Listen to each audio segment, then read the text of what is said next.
Bonjour et bienvenue dans ce support de cours qui accompagne le livre Les web services, publié aux éditions Ellipse en 2013.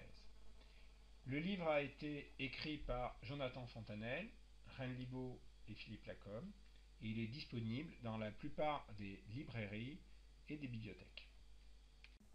Bienvenue dans cette vidéo concernant le chapitre 9 qui se nomme Utilisation de web services sur iOS et macOS. Je me nomme Jonathan Fontanelle, je suis co-auteur du livre Les web services écrit avec Liboren et Philippe Lacombe. Des contenus supplémentaires sont disponibles à l'adresse se situant dans la bulle bleue ici présente. Nous allons créer un client d'un web service de conversion de monnaie sur macOS X. Pour cela, nous allons utiliser l'environnement de développement Xcode. Pour créer un web service, ou plutôt un client d'un web service de conversion de monnaie, il faut se rendre dans Create a New Xcode Project, puis cliquer sur Application et Cocoa Application. Ceci est le type de projet. Choisissez Choose et rentrez le nom du projet, ici convertisseur par exemple, et enregistrez. On arrive sur l'environnement permettant de pouvoir créer notre convertisseur. Dans un premier temps, nous allons exécuter en appuyant sur le bouton Run et nous allons voir une fenêtre s'afficher. Nous attendons, nous voyons que ici les sources sont en train d'être précompilées. Puis nous allons avoir une fenêtre qui va s'ouvrir, se nommant convertisseur, le nom du projet, et il ne nous reste plus qu'à ajouter dans cette fenêtre les éléments. Pour cela, veuillez cliquer sur fermer la fenêtre, puis sur Task afin de fermer l'application. Pour ajouter les éléments, il faut cliquer sur mainmenu.xb dans le dossier ressources de votre explorateur de projet. En double-cliquant, Interface Builder se lance. Interface Builder permet de créer l'interface graphique de votre fenêtre. Pour ajouter un composant sur la fenêtre principale, il faut sélectionner d'abord un type d'objet dans l'onglet Object de Library, puis le déplacer sur la fenêtre. On a besoin de 3 champs de texte de type TextField, de 3 libellés de type Label et d'un bouton de type Push Button. Pour ajouter les 3 libellés, il faut rechercher le type Label dans la zone de recherche, puis le faire glisser dans la fenêtre 3 fois. Pour modifier le type du label, il suffit de double-cliquer dessus, puis rentrer les informations. Ici, la monnaie d'origine,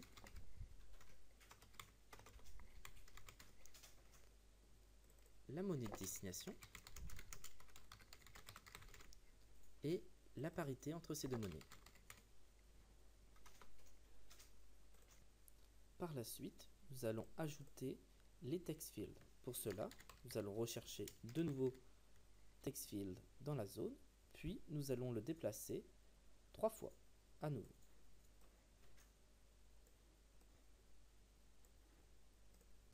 Enfin, il suffit de rajouter le push button afin de déclencher l'appel au web service afin d'avoir la parité entre la monnaie d'origine et celle de destination. Recherchons donc un push button. Puis on le fait comme les autres éléments, glisser ici. On double-clique pour changer son nom et cliquer sur convertisseur. Par la suite, nous allons ajouter l'interaction entre la fenêtre et le code. Pour cela, nous devons nous rendre dans le menu classe et rechercher convertisseur app delegate. Puis, cliquez ici sur outlet dans le petit menu. L'outlet est une sorte de pointeur qui est utilisé pour se connecter à un objet graphique qui est défini sur l'interface. Nous avons plusieurs éléments sur l'interface. Nous allons donc définir pour chacun de ces éléments une outlet. Pour ajouter une outlet, il suffit de cliquer sur le bouton plus ici présent, puis de rentrer un nom. Le premier sera pour le bouton, donc rentrons le nom le bouton, et comme type, nous allons rentrer NS button.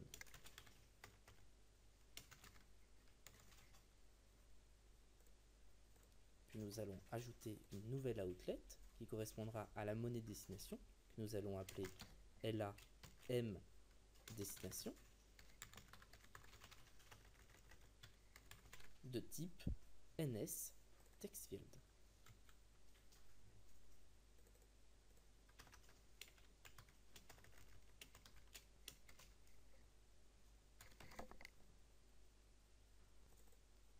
Nous allons faire de même avec la monnaie d'origine. Nous allons l'appeler LAM origine, de type NS text field. Et enfin, nous allons ajouter le dernier NS text field, dernier outlet, pour la parité. Pour cela, nous appuyons encore sur le bouton plus, puis nous ajoutons la parité comme nom, et comme type, nous mettons NS text field.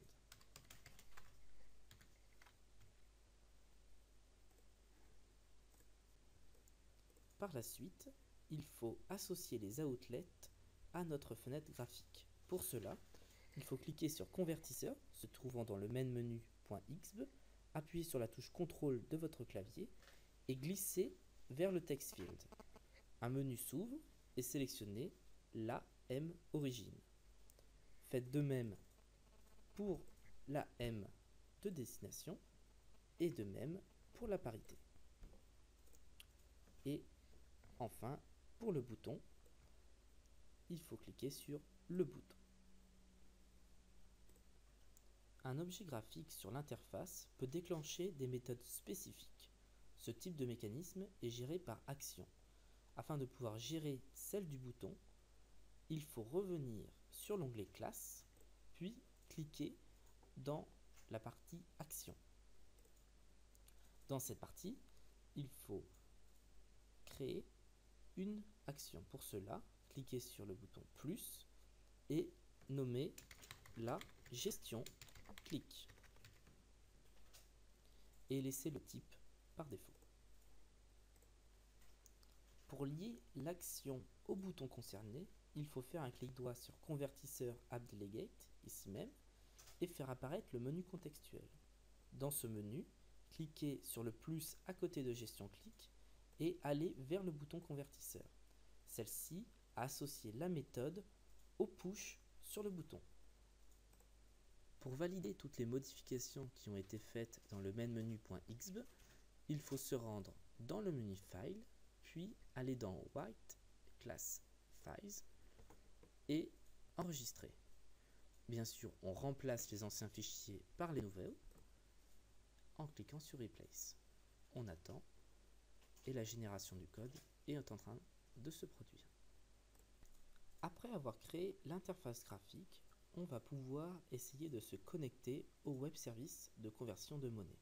Pour cela, on retourne dans les classes, dans le dossier classe, et on ouvre Convertisseur App Delegate.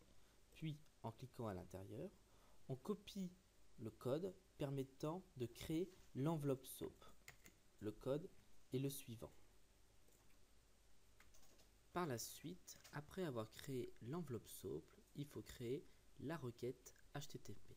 Pour cela, il faut copier le code suivant.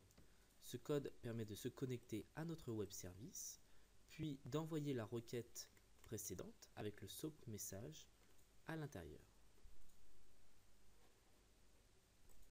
Pour appeler le web service, après avoir créé la requête HTTP qui contient l'enveloppe SOAP, il faut créer une variable et cette variable doit être créée dans le fichier .h convertisseur appdelegate.h et se nomme nsmutable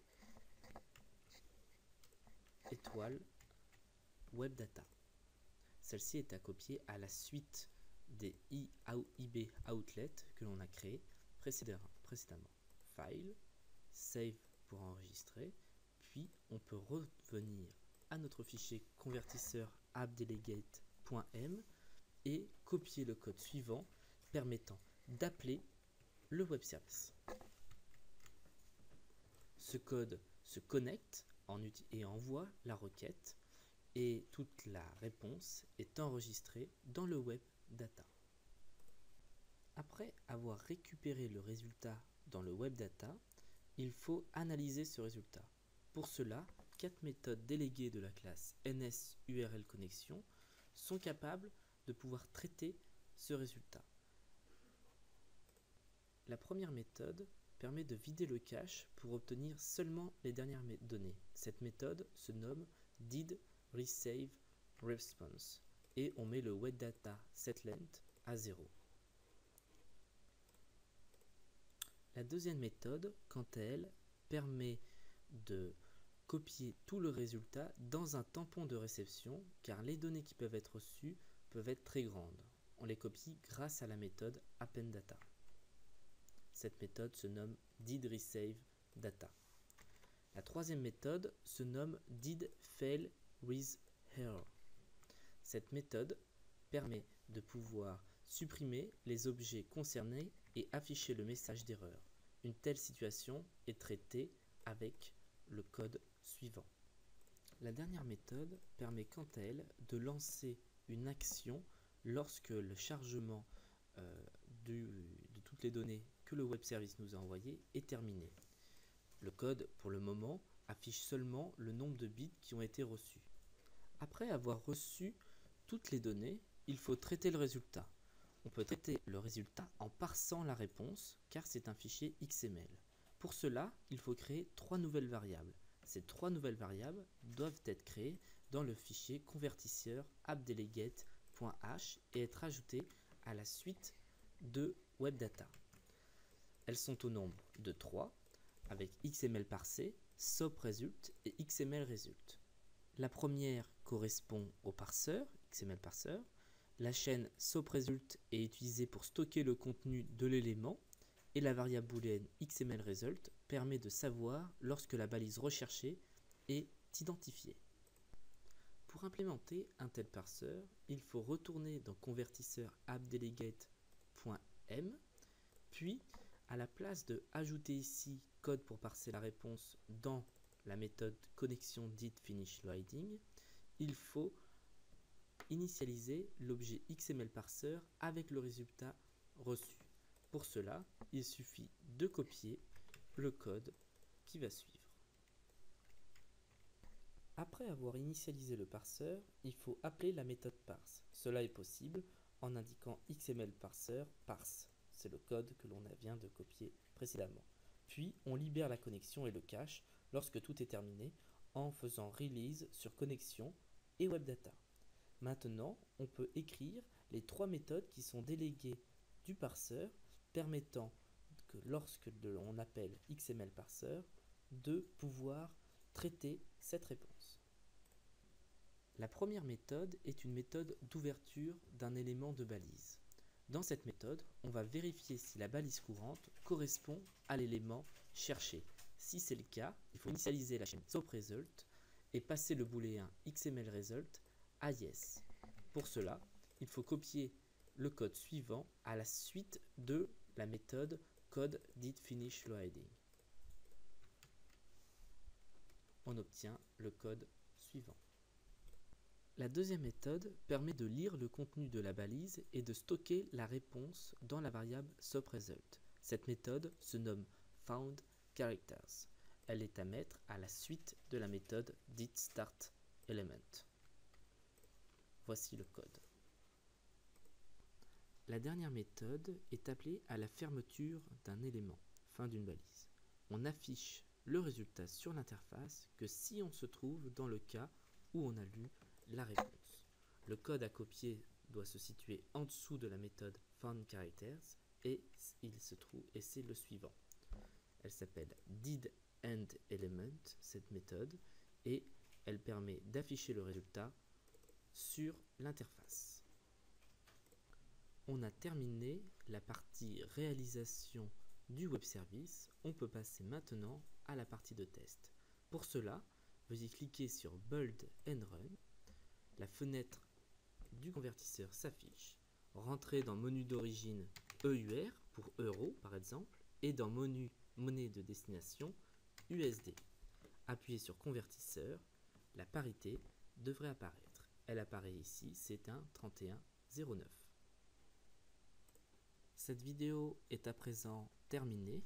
Nous avons vu à partir de celle-ci comment créer un client d'un web service de conversion de monnaie sur Mac OS X. D'autres exemples existent sur le site web et dans le livre. N'hésitez pas à interagir sur celle-ci pour nous poser des questions. Nous vous souhaitons une agréable lecture pour la suite de ce livre. Merci et à bientôt.